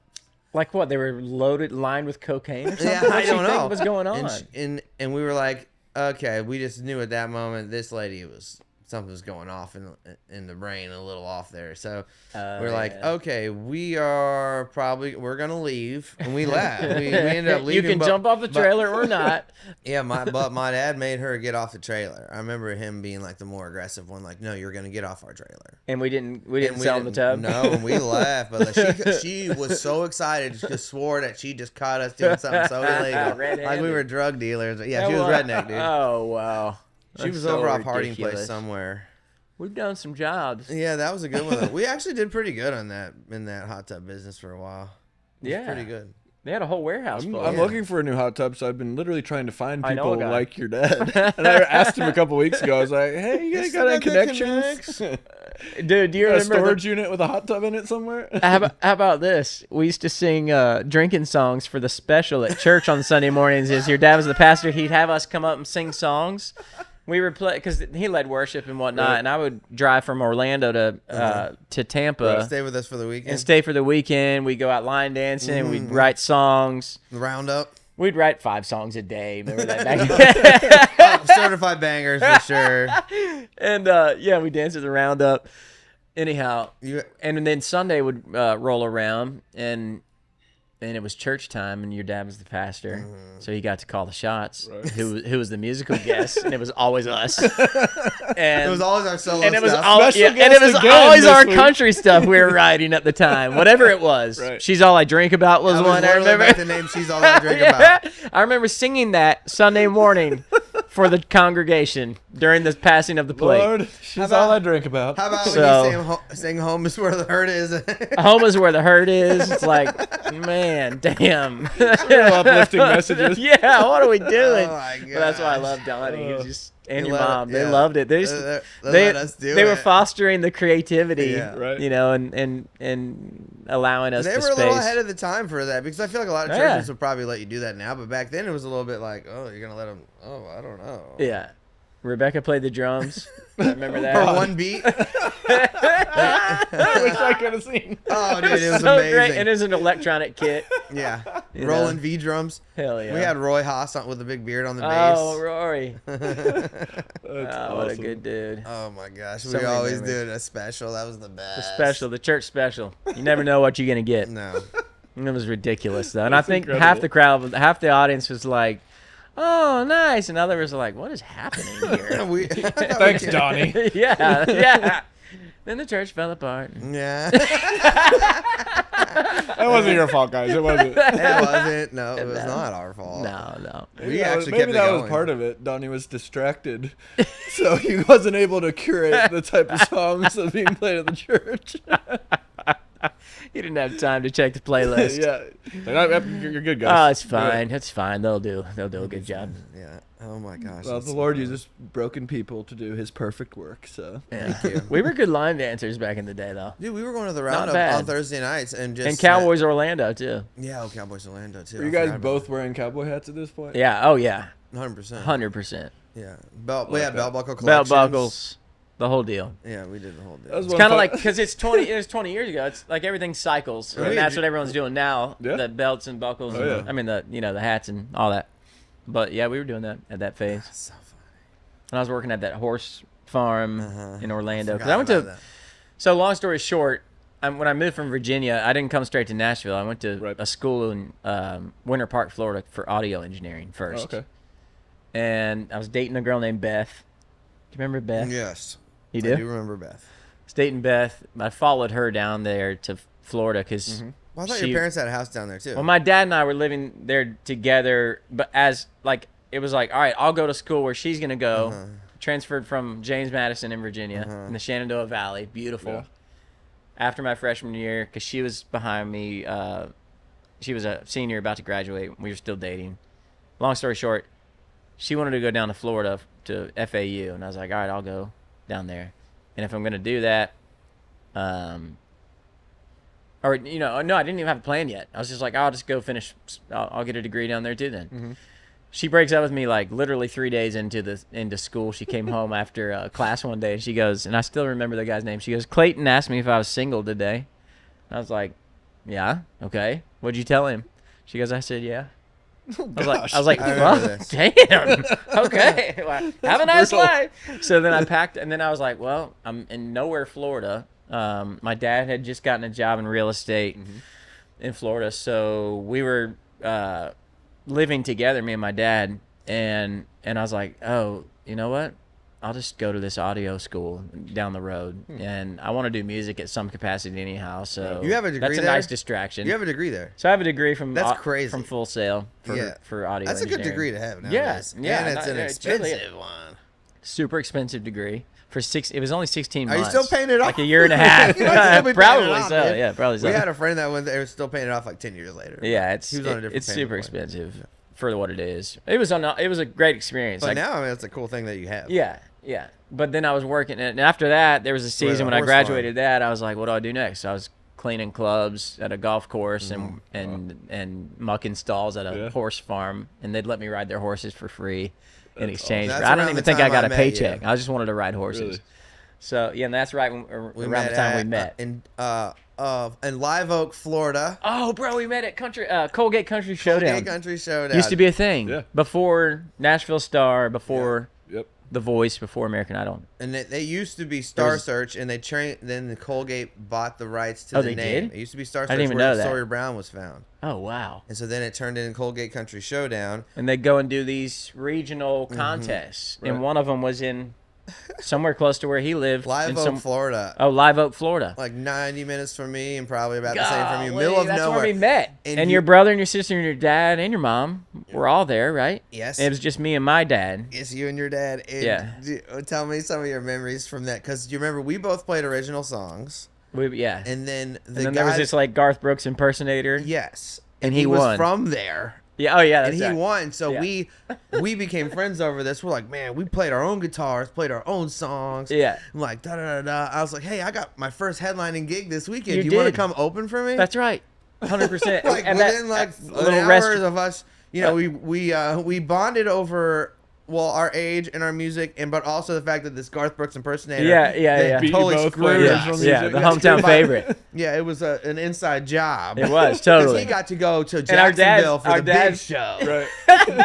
Our dads were pissed too. Oh yeah, because our they dads saw it jumped a mile on. away. Yeah, You know. they were so salty. And so he was like, I got a show next weekend. You want to come and open? So I was like, hell yeah. I drove over from That's Orlando awesome. after whatever I was doing Stayed after the class. weekend. Stayed the weekend with his family and became Been best friends mates ever overnight. since. That's awesome. Yeah. And then it became I would go there to your house on one weekend, and Yeah. you go there and whatever. I have like almost every weekend So I can fun, think dude. of. Yeah, it really Like, I knew was. like just like the basic story, like that you met at Colgate Country Showdown. Yeah. I didn't know all that. Yeah, it's because of the Garth Brooks impersonator. Yeah, I'm glad he won That's now. awesome. Because if you would have won, I would have been maybe a little jealous of you winning. Yeah. Yeah. So this Yeah. makes sense then why you were a little salty when Chris Young got to jump the line in Nashville Star 100%. because it already happened to you once, and you're like, okay, I see what's Yeah, happening you right know now. this story. Yep. Been in this movie. He's like, well, I already auditioned. I was like, no, dude, I already found out from the producer. He said this on our podcast. He said, well, I already auditioned, so like they put me. I'm like, no, they didn't. Dude, I already know the label was involved. I found out. Dude, but in his Detective mind, Lyle. I in got- his mind, he may have thought he did. I got an audition on that Nashville Star show when it was in town. You did too. Yeah, I did too. Because you sang, I sang "Hit Me with Your Best Hit Shot." Me With Your Best Shot. And John Ray. It's an interesting choice. Why is that so funny? I don't know. It is kind of funny. It is funny. Well, see, though. I never knew that he played that song. Now Yeah, it makes he sense did, when yeah. John Rich said you weren't country. No, Like, he said he played that song. Yeah. he played. He played, and John Rich told and Steven an that he original. wasn't Oh, he country. did? Yeah. Yeah. That was the feedback. Yeah. Oh, was he one of the judges? At the time, yeah. Oh my God! I And remember I- Jewel was a judge at the time. And I Jewel. maybe did enjoy. Yeah, I did enjoy She the didn't like journey. me. Also, I think I want to Is say that an original? Oh yeah, no, yeah. I did 2 songs. yeah, a smash. Killed it. I just smashed. Dancing with the Angels is Yeah, I don't- still a great song I you still- wrote. In your defense, also, like, you kind of were.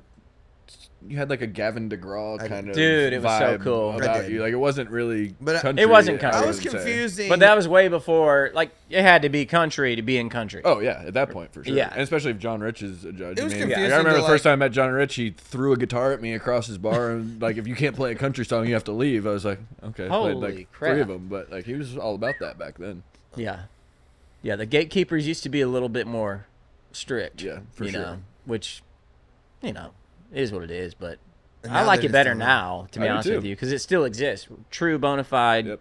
country music is and it's at a high. You know, it's it's out hot there right and it's now. great, but it's also like just good music is. Yeah. we ran into the I'm a Sawyer- fan of good music. Why do too. we have to put it in a box? And talking to some of the old timers, they were dealing with this exact same thing where people were saying, "Oh, that's not country. This is country." Yeah. Back then, and Yeah, they were totally. all way They more said country Willie than Nelson anything that's wasn't out right now. country. Yeah, exactly. Johnny Cash wasn't country, right? We ran They into- all And got And they were accused of resistant to that. Merle Haggard because he was such an outlaw. Like, this is as country as it gets, right? I know, Like, man.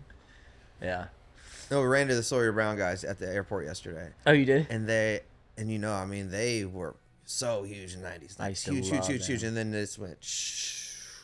And now they were like, it's crazy right now how like huge the shows are, the merch I bet, sales, man, I bet. everything. It's They're back. like we're blessed. We're just riding it That's because 90s awesome, country man. is. And So he's like, huge. why do you think that is? I was like, I don't know. I said maybe people are starting to be like, Dad, like this stuff doesn't sound like country, but like what's like some good country music? Oh, here, son, listen to this stuff Yeah. from the 90s. I'll take the dirt road. And maybe some of these younger generations like, yeah, this is good. Yeah, This does yeah, sound country. yeah. But It's- even Yeah, it's I like cool. I'll take the dirt. Yeah. road. And even at the beginning of all of our careers, it's like, I think we were doing the same thing people are doing now, not necessarily chasing a sound or chasing a fad, but like I think we are all kind of guilty of looking what else kind of came before us. Yeah. And Oh, totally. you kind of pick and choose Yeah. the good and the bad and the things you want to 100%. take from it. So I mean, say that because I think it is cyclical. And It is. if we're seeing what's happening with 90s country right now, when we first got into it, you know, the 70s country sound, Yeah. the 80s country sound Yeah. was, you know, that was the thing that was all of a sudden hot again. So Uh-huh. I'm hopeful for all of us I that like know. the 2000s era Come back. comes It back will. next, and I think I it mean, will. honestly, the Y2K station on Sirius, Yeah. we got picked up. Our driver that picked us up in Maine had that on Mm-hmm. the dial, and it was all the 2000 stuff. And I was like, this actually hits pretty hard. Yeah. Still. Runaway And still it's- flies, dude. That song sounds It's gonna fresh come around still. again. No, I love. Well, even look at Runaway. like That's Rascal a Flatts. smash. Someone, a Yeah. manager told me, he was like, just Massive wait till they go songs. back on tour again. And he goes, that era is It of y'all will. is right after that. That's right. He was like, use It's that coming. kind of as your benchmark, and then Yeah, dude. seeing them back on tour this year, I'm like, 100%. all right, well Just maybe the next couple massive years songs. this other stuff will roll around. Yeah, and it was such a cool time also because it was a marriage of that more contemporary Yeah. popular sound Yeah, mixed 100%. with Yeah, Gary what had come LaVox before was, it. That was super unique. Yeah. In country music. Yeah, I remember that first record. Listened to it my whole senior year God. in my Jeep Wrangler, like driving to So school in the good. middle of the winter with the top off, Yeah. bundled up, blasting Rascal Flatts. I mean, there's some amazing songs on that. So first good, record. bro. So good. I'm moving on. Like, God. what an incredible song. You're moving on. no, sorry. I have no intention of moving on. But, Not again. Not again. So new music is coming though. yeah, yep. Let's go. And even sound wise, it's like kind of leaning into that 70s rock, California country rock kind of vibe. What we did on our first record more Yeah. than anything. Yeah. And Who's producing? me and Steven Let's doing go. it ourselves. And then, I don't know, the music turned out really good. So I bet. I'm really excited to see, get another session. When do we under get our to hear belts something? and- When's something coming out? Oh, I think the Right now we're goal is- debuting it right now. Right now. This is it. And singing their Play this first on the song Bluetooth. on live TV. But I think hopefully a couple songs this fall. I mean, it really Cool. kind of depends. I don't know. Like I said, I feel like we're in a cool kind of moment in our career where, have kind of more visibility doing this than we've had in a while. And, Sick. just even talking to other artists and hanging out down here in Midtown, being at Losers and cool Duck Blind all spot. the time. There's artists in here all the time. There's Yeah, dude. record people from agencies, managers, Yeah. publicists, publishers. You know, I've just being around, people are constantly asking, "Hey, what are y'all doing with your music? Is anything new go. coming? Like, hey, bring it over to us at this label. When Cool. you're finished with it, we'd love to listen to it, give you all a shot." So Let's go. it's just being in a place that, you know, where it feels like people are kind of excited and there is some Yeah, interest dude. still in what we're doing is 100%. We're you know, still it doing lots feels- of shows. feels I mean, good. enough to. You guys are with Bob Kincaid. Yeah, yeah. Same Been agent with I got. Kincaid for He's awesome. And we still book couple- year and a a lot half of our now. own shows too because they still come in because people are like, well, who Yeah, are you you've had booking now? relationships all these Oh years. yeah, God, Yeah. so long. So Yeah. it's like, The one thing I love about Kincaid is we're playing a lot of venues that we've never played before. Exactly. Just, Same. they work with different people than all 100%. the other agencies we've all been with. Same. So, you know, it's kind of fun to play some fresh new places, it is. festivals we haven't played before. Yep. You Yeah. know, they're hit or miss at times. You Sure. know, sometimes it's a brand new club that doesn't know how to promote a show. It's like yeah, we're kind of the guinea pig. I mean, I know you feel that, you see that a 100%. lot. we 100%. were on a booking agent that like we were that. We were like, especially after COVID, everyone's like, oh, let's start a bar. Oh, yeah. And they don't know what they're doing, whatever. Yeah. And they're like, well, who can we get? Oh, 11th Ave. So we Right. were the first people playing at this bar's opening night, and they didn't even have a, you know, they weren't even promoting it or whatever. Yeah. And like, we were like, oh my gosh. Yeah. There's a steep learning curve. You there don't is. just You decide don't have wanna... extra XLRs. We need. Yeah. Okay, good thing we brought some.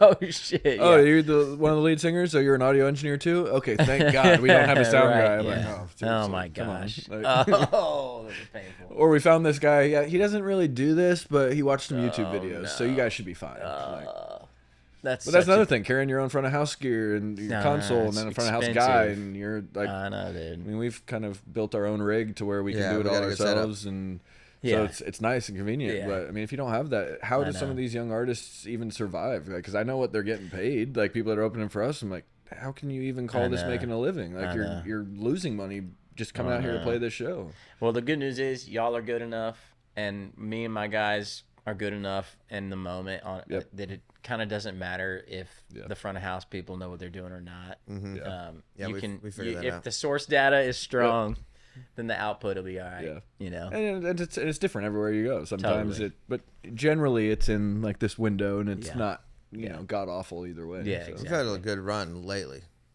Yeah, I know no problem. exactly. That's how I feel too, man. It's going good. I'm It's like, been a man, great summer. That's easy. Yeah, Yeah. we feel that way. Yeah. Yeah, But good. props to Kincaid and Yeah, their they're people killing do what they're supposed to, They and haven't they thrown make us to sure the that wolves yet, which is nice. everything's advanced Bobby properly. boy. And yeah, they're great. They're awesome. They're But again, awesome. I mean, Bob's been doing it for years and had all that success with the blue collar comedy guys, and he's got a great roster. So Yeah. you know, it felt like a great fit for us. And Heck yeah. And like it's funny, the people over there are like all some of our best friends. You, what it's Craig. like Jared Neiman, Craig Campbell, Yep. Eric Pasley, Raylan. right? Isn't it Pasley there? yeah, I think so. I don't Yeah, think Raylan is Raylan. I mean, it's anymore. like the list of okay, but like the list of the people over there are like, oh man, it's all Oh, she's our not there friends. anymore. I don't think so. Okay. I think it was like a mutual thing. I think Oh, okay. his wife was managing her for a little Oh, bit. No, and- he's talking about Raylan. You're talking about Eric Pasley, but Oh. No, I'm talking about Raylan. oh, I thought you said his. Bob's wife, Julie, Oh. managed Raylan for a little bit. Oh, I didn't know that. Oh, nice. But that's another great thing. It's like they have management that Yeah. they have in house and some other things. Yeah. So it's kind of more of almost like a label services type thing Yeah. where they have all these things that they offer. They've got their little Totally. rehearsal space at their office and stuff. So Well, it just feels nice to have like an understanding. Everyone's kind of like on the same page. Oh, You know what I'm yes. saying? There's an Yeah. understanding what the goal is. yeah, And it's a different goal than it was 10 years ago. 100%. The goal 10 years ago was to go get on the biggest festival stage you can in front of the most people you can. And that costs money. It does. You're not going to make money. You're going to lose money doing it.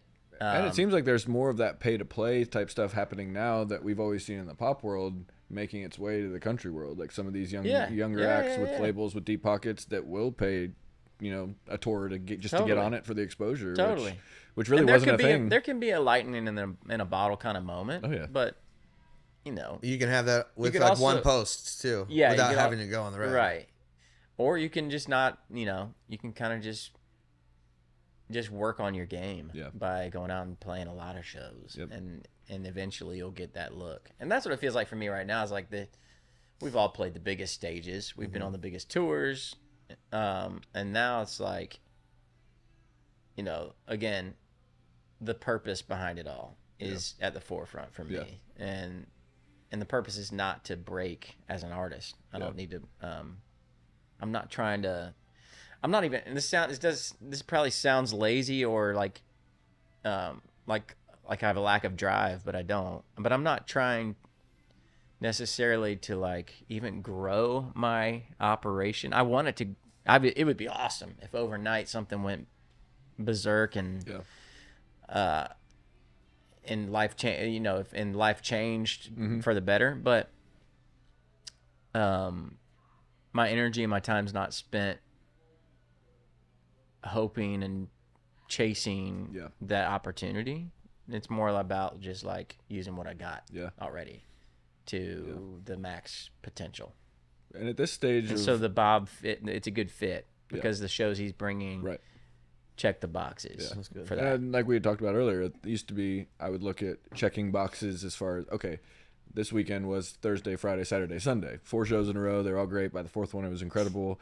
And then for a little while, I was like, oh, we have a one-off this weekend? And then I'm like, taking a feather out of my cap. Because it's like, we used to tour this way, now we're doing this. But again, just being grateful for those opportunities, working smarter, not harder. Totally. And dude, coming home from Maine last night, I was exhausted because we had a pretty brutal 2 days of travel. And I looked at my guitar player and I was like, man, I'm so glad these days we don't play more than 1 or 2 shows in a row. Because we used to all play, like you said, Thursday, Friday, Saturdays. Yeah, you take half pay just to fill a Thursday. Yeah, totally. And you're like, and then you still gotta leave at 3 a.m. and be exhausted and come home for 2 days and be gone again on Wednesday. Right. And it was a fun season, but like no way in the world I could do that now. No way. Yeah, and I mean, looking at physically, I don't think I could and be healthy. Not. And second of all, I don't want to. That's not what the pace I want to have. Yeah, and I would say that like, as far as getting older, like someone asked me, well, do you feel you're 40 years old? Do you feel older? I was like, well, actually, I feel better than I did at 25. But at the same time, I am grateful when I look at the calendar and I see just a 2-day weekend or even a one-off. It's a fly day. Dude. Just knowing how exhausted I would have been at the end of that, 100%. And then getting home and needing to be dad and needing to be there for your kids and take them to practice. You still get to go do what you love, exactly. But you're not a slave to it. Yeah, And I think the natural progression, like let's say we have a hit that's viral or something on Sirius XM or even on the radio again, I think everything that would come with that would just feel like a natural progression as far as opposed to chasing something like we were just talking about, like chasing, getting these shows, not getting this, getting something on the radio just to, because you're so desperate for the success that you just, you'll take it however it comes. Yeah, totally. Like, I'm hoping if, we have another song that raises its hand and does well, that sure, the shows get bigger, but it's not like back in the beginning when you're, a new artist going, to a writer's round on Monday night, a label meeting Tuesday, video on Wednesday, get on the bus on Thursday, gone till Monday, and then rinse, repeat, do it all over again. Like I think, like I was saying, I think we can work smarter and allow that natural evolution to take place. And I think if we're positioning ourselves in the right way for that to happen naturally, I mean, that's best case scenario for me. And the goals being something that works for everybody, for your family. You know what I mean? Like for me, the goal with even releasing the new album we did in January, Chickahominy, which is awesome. By the way. Thanks. My goal, I'm like the desire was there for it to like be a game changing album in the marketplace, and I got that kind of feedback from the marketplace, but not on the consumption level, right? So as a product, it achieved that that was a checked box for me. But the bigger goal was to do something I was proud of. Yep. And I did that in spades. You know what I mean? So now, I think just having the right goal going into it, like the expectations can be managed better. Yeah. And like you're saying, like, kind of having a realistic look about like, if you're only willing to do so much on the front end and promote it on the front end, then just have realistic expectations on the back end. Yeah. And I'm okay with that, right? Because the more important box to check is something you're proud of. Yeah, I couldn't agree. And the rest will take care of itself. Yeah. And a lot of times that stuff, that work that you do that you're so proud of, if the goal is just that, it finds a way. Yeah. You know what I mean? It'll Yeah, and I usually think- resonate and find a way to build a career on that. You know what I mean? Yeah. And it sounds like what you're saying is, it seems like people are smarter than we give them credit for. I think so, and they see authenticity for what it is. I know they do. And 100%. that was one of my pet peeves about, labels and stuff, is that they don't really give the listener the credit that they deserve. And again, I think if you're making music that's authentic, that's what the fan is truly looking for. And I think these days that's why the Zach Bryans of the world are doing what they're doing, because they're not playing by the rules. They're not playing the game the way we had to play it. Yeah. And people recognize they're out there breaking their backs doing this indie and in a way that no one has ever done it. And I think people are gravitating towards that because of the authenticity. So 100%. You can't smartest thing to invent that. do. I mean, you can't make that up. You can't. You can't. You can't fool them. I don't think because you they're can too fool smart. them. Yeah, and exactly. I think people that try, they the veil's pulled back pretty quickly, and then people see it for what it is. I know, dude. So I mean, I think that's how we're approaching our new music. It's like, let's put out the best product we possibly can that is reflective of what we started as and what we've always. I mean, we're still around 20 years later, and I'd say you and maybe 2 other acts that we all started with are still doing it. Yeah. I mean, there's not a lot. Wow. So I think we've all struggled in a way to maintain that authenticity, but I think it ends up standing the test of time. Yeah, and I think that's a testament to the fact that we're all here still, and we're all still making it happen. So. Are you doing shows with Tyler at all, or? I am. I'm playing. I'm not touring with him, but we're doing some one-offs here and there. I've got one coming up in Arkansas. That's where my family's all from. 13th of September. What part? You remember? Let me see look it up. here. It's September. Oh, it's not the 13th of September. It's I got family all over Arkansas, Arkansas. it's the 11th of September in Fayetteville. Oh, no way. You know it? Oh, man, I wonder if that's football weekend. You should try and go. Yeah, that's where the Razorbacks college is. Oh, that's going to be sick. Maybe you. Fayetteville, September 11th. And then I'm in Fredericksburg this Saturday after Dude, that. September. I mean, I wonder if they're playing. If the Razorbacks are playing, So I won't be able to gotta stay. go to. I won't be able SEC to, though, because football I'm game. playing in Fredericksburg, Virginia on that Saturday. Oh, yeah, most likely they're playing, unless they're like the. A Thursday night thing. Yeah, that'd unless be they're like sick. Thursday night I'm football so game glad of the football's week. back. This is the biggest football fan I know. So He is. this is I'm like so excited. I can't even wait. how the Bucks looking. Oh, we're gonna be so good. Dude. Really? Yeah, we're gonna be good. Let's go. Is Jet still a huge Bucks fan too? Yeah, he is. Yeah, otherwise he would be living somewhere else, I think. Yeah. What's Andrew up to? Your brother? Dude, he's doing so good. He is running lead at a manufacturing plant for batteries for a Japanese company up in Clarksville, Cool. and he's doing great. I mean, He likes it. Is he yeah. driving a forklift? No, he bosses those people around now. Oh, nice. He's Because making he used to drive a forklift. Mhm. He's making the most money he's ever made in his whole life. Good for him, man. Awesome. Yeah.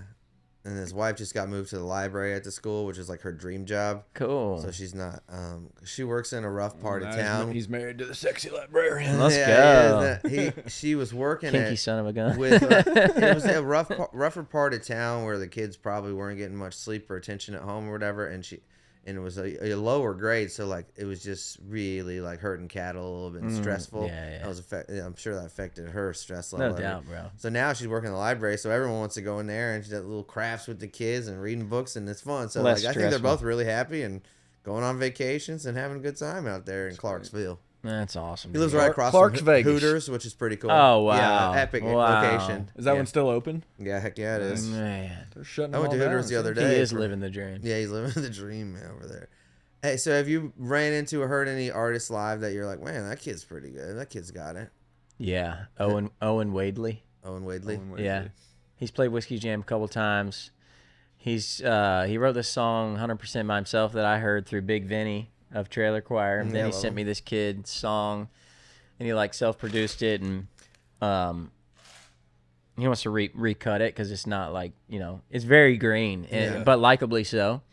Owen He Wadley. sings his ass off, and I he's gotta just check him out. he's the real deal. He's a really cool Isn't that dude. fun? Like, I love hearing people that haven't got the attention that you're like, oh, this kid's good. Yeah, he's awesome. And if you can help him out, He's kind of got like a James Bay kind of Yeah. voice, but like Mumford kind of Right. production. Cool. like OG Mumford and cool. Sons. So it's a cool thing. Yeah. Oh, I think you. I'm producing a side on him right now. Oh, good. Yeah, that's I can't wait to hear we're that. working I on. think It's gonna Vinny be said good. that something happened. We like double booked, and I think he's like, yeah, no, it worked out. Everything worked out. Canaan filled in. Yeah, oh, I did. I It was like, was up awesome, thank you. in Minnesota. Yeah, It was Minnesota. a great show. Okay, He good. said he'd been doing that fair for like 10 years or Yeah. something. Okay, good. Well, thanks for that. So good. Yeah, because you had just gone to Yeah. Well, I don't know if Utah. it was Hey, that. gone to Utah. Yeah, I went Going to off to Utah to hang Utah. out with For his wellness Indians and retreat. teepees for my wellness retreat, and train horses. Oh wow, I did lots of yoga. Always been. There was a horse sauna. whisperer. Really good food. Was there a hot tub? Was that lady They there didn't with the have a hot tub. leg? They would. That's against the rules. Yeah. That would be too There'd intimate. be some fraternizing. There was Yeah, 4 no pickleball doubt. courts. Played a lot of pickleball. Oh, I love pickleball. Yeah, Eric's pretty good pickleball. So you had a Yeah, great pickleball. time. Yeah, there was a really nice chipping green. Chipping and Wow. putting green. Yeah, it's a nice. Which- Like a resort. We played golf for the first time post Utah the other Yeah, day, went and shooting his together. short game is better than I've ever seen. It is. I Hell just can't yeah. hit off the fairway. Hey, what's your golf game like right now? How is it? 9 holes at a time, twice a year. I like that. Nuh-uh. Yeah, that's it, bro. You I were, can't do you more were than pretty 9 good holes. back in the day. I kind of grew up around it. You know, my dad sold real estate at a golf course community. Yeah, I and- remember. And I would clean clubs, for money or whatever. And One I of don't your know. brother- My one of your brother, brothers is my really brother's good, right? still really good. Yeah, He plays a I played with lot. him a I few just don't times. love it enough, man. I get out there and I'm never if I don't spend time working on the game, so it's always the same thing. Yeah. I'm terrible off the tee. I like my approach shots and my short game are fun. That's what makes it fun for me. And after 9 holes, I'm ready to go home. Really? That's just kind of like Yeah. my love for the game. It's 9 man, holes. what a That's about it. bummer. It's my Maybe twice a favorite. year. But no, I mean it is an awesome sport. I just don't have, for whatever reason, I'm not. Like most songwriters and artists. Well, nobody's that just perfect. love Can't golf. everyone's Nobody's got- perfect. nobody's perfect. Yeah.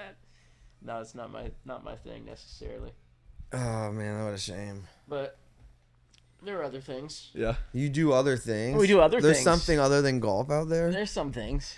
Dang. There's we're going to Radnor to hike. Me and Ramsey in Virginia right Nice. after this. That's cool. That's cool. I'm That's excited for that. Where is it? What is it? Radnor. Radnor Lake, Radnor Lake. just over. Ramsey wants to see the turtles. They got a bunch of We're turtles. gonna go or over there, something? yeah. Oh, that's cool. Yeah, it's That's cool, cool. especially today. It's like 64 on the Yeah, way this over weather here right today now. is It's amazing. amazing. Yeah, I don't especially think when it's it's been in the supposed to be 90s every day. Yeah. It's not supposed to Before be they- above 90 till I think like next Tuesday. Praise and Christ. maybe that Let's heat's over. I'm Seriously, praying. probably not. You can have my boat. We've if you- had if you Halloweens want my at, like, boat, just feel free to 85 take it years whenever you now. want. You still got a boat? What is it? Pontoon? Just sitting there. Pontoon? Yeah. Pontoon. Just sitting there? Sitting there. Does it run? Yeah, it's great. It's the same. It's a great boat. It's just sitting there like Porter Martin and Laney Wilson's property, just hanging out, waiting for someone to take it. Under a shed or something? No, it's covered by its tarp, or it's got a nice cover. It's on the shed. Squirrels They've all been- in the engine. He's been nice to let me keep it out there, but That's we did awesome. move it. Get it on the water. You have something to pull it? Borderline, Yeah, yeah, small yeah. 5 Can make it passenger work. SUV. It has a hitch on it, but There you go, I don't know. yeah. Rip the transmission right out of it. I Oh, don't yeah. know. Yeah, maybe. Squirrels building a nest in the Yep. top of the motor. Yep. Be perfect. What lake do you go to then? Well, it's like right it's near out the there. Cumberland River, but nobody wants to get in there. yeah. It's like it's a pontoon, so it's like. Yeah. But I mean, Kentucky Lake's great for bow fishing. I got the whole bow fishing set up on there. How close is that?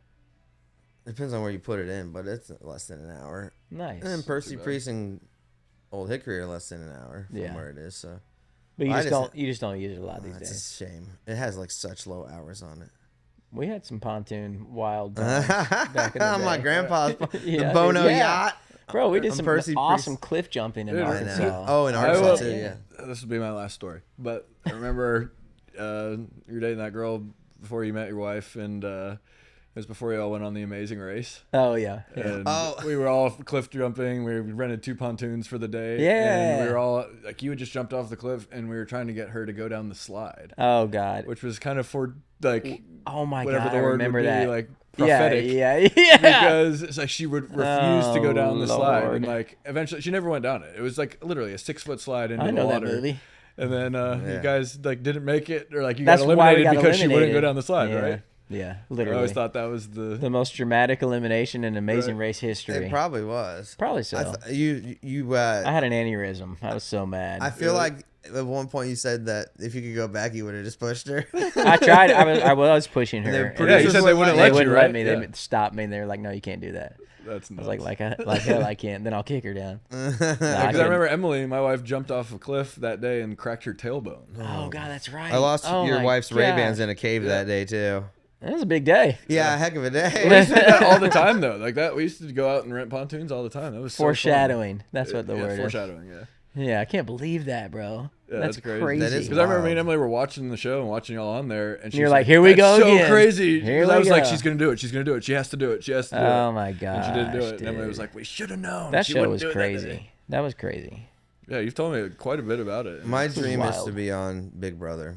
Who did? What'd you say? That's Oh, you like- got your dream? That's what it's one on top 5 on my bucket list of things. But I want to be on the Is that right. I still, want to is be it on the still right. going? Yeah. That's so offensive right I don't know. I've never, It's I've halfway- never I've never watched a gotten into single it like episode. you. It's halfway through the season right now. I've never for the watched summer. one episode. But I want to be on the regular one. I don't want to be on the celebrity one, which I probably don't know if I get on it, except for the fact that I'm a super fan. But I want to be on the regular one. Be it's like, oh yeah, I'm just a songwriter. Most likely they won't recognize me anyway. It's a lot more like 20-year-olds, and then they always put like old people in, and then I'd be like the middle-aged guy, and then I'd be like, yeah, I'm a songwriter from Nashville, and then if one person recognized me, I'd be like, okay, we're gonna partner up. Don't tell anyone. I know You it's a should go on thing. a, what is it? I was just gonna ask, have you made an audition video for it? No, I That'd kind of be was so thinking about funny. doing it. Just do but- it. Well, Chase Rice was supposed to get me in because he was on Survivor and they have the same producers, and he keeps not sending me because I'm kind of want to like It's it's like Chase's fault. yeah, it's This is Chase's all He hasn't fault. made the video That's because of Chase. Chase. You know that. No, I don't want to make the video. I want to make sure it's getting into the right people's hands so I can kind of skip the line like Chris Well, Young. maybe you could send Chase your video, and he'll be like, "Okay, this sucks," or "This is good," and then if it's good, he'll send it. Yeah, that's cool. That's good advice. That's good advice. Oh You well. should do it. You should do it. Well, thank you for coming on today. Thanks for having It me, was guys. A pleasure. This is freaking and honor, awesome. and we love you. I love you back. Thanks for letting me. We love you. with Ramble all our heart. on. Thanks for letting me sleep on your couch Share my illegally perspective. at Belmont before we got Yeah, our you apartment. did. Yeah, thanks again for that. And No thank you for worries. inviting me to your show all those years ago. Yeah, so I could man. meet I Steven got another and- one there tonight at the All Curb right, Cafe. we'll be Oh, there. cool. We'll be there. Yeah. Is Never Leah know who playing you're with gonna you meet. tonight? Yeah, Leah's she's flying in All from right, good, Virginia. Good. She moved back home, but she used to be so timid up there, man. Yeah. She'd barely be on the mic, you know. She She was so sounded good, scared though. to be heard. I know she has She's a always back great there, like, voice. She does have a good Dialed in. That Yeah. harm was just Yeah, it was dialed. great. Rebecca did too. Just And dialed. Katie, I forgot her last name. Katie Byrne? Yeah, played fiddle for Fiddle, you that yeah. night. Yeah. Man, that's Oh, killed because it. we did the Belmont Showcase as a band. Also, yes. Oh, yeah. But yeah, I think that girl that night played with both of you. Did she really? Yeah. And you Sick. let me be one of your members for on your because you could have like 2 members of the band that weren't going at to Belmont. school there. What were we called? Yeah. Southside or something? Was Yeah, our we temporary were, name? yeah, it was good. Chris Tyrell was our drummer. I remember. Did we that. win the showcase? No, because we were jaded about that too. We should have won. 'Cause we did the. I other- don't- Third time's a I charm. auditioned for the country We did the showcase. other I show. didn't even make it. we Really? did. We did the other showcase. That's right, the others. No, yeah. Justin. What's his face? Wilson. Won. Justin Wilson won the country nice. one that year. Yeah, remember he that. did. No, we did the other one. So like a string band with like a trumpet section and all that stuff won, which they were pretty good, I guess. Justin Wilson. He's going to Full Sail. seminary now. Is he really? Is he? Yeah, he like fell in love with Jesus, and he's That's awesome. he Good for found him. a I know he was out in found his Vegas next this past calling. weekend playing that. He's a great songwriter songwriter. showcase. He's a great songwriter. What'd you say? I saw him out in Vegas this week, or just social media. That was out there Nice. playing for that Mandalay Cool. Bay songwriters thing. He's a great songwriter. Oh, he's so good. I love his voice. I remember every demo that we would get pitched that he was singing. Yeah, Like I would want to cut it just because of his voice, I even know. if the song wasn't I great. Which know. those were few and far he between. definitely but had it. There's something about his vocal on a demo I that know, made bro. people want to cut it. I know it. Him and he teamed up with his buddy Ross when we were at his name was Ross Webb, I think. Yeah, I was Yeah, literally Ross. gonna say, was it Ross Webb? Really? Yeah, I was Drummer? about to say that. Oh no, different. No, it wasn't Ross Webb then, because I know Ross the drummer, a different Ross. Gotcha. But he was a Belmont student at the same time we all were, and Justin and him and Ross was like the suit. He always had a suit Gotcha. on, and he wanted to be the business guy. And they were in cahoots together about starting a publishing company while going to Belmont, and they're like 19, 20 years old or whatever, and they offered me a publishing deal. Really? Or, yeah, when I was at Belmont, I was like, the terms were ridiculous. It was completely Nice. a huge that's no on my part. Right. But it was funny because he was always hustling, even back then. But Well, check out Canaan's music. check it out. Chickahominy came out when? January? Came out in January. Yep. That's awesome. Thanks, man. Add it to your playlist. Add to your Yeah, playlist. do it, Follow him please. on all the socials. Yeah. He's one of the good guys. Oh, Yeah, thanks. Appreciate you, brother. Love you, boys. Love you. Thank you, man. See ya.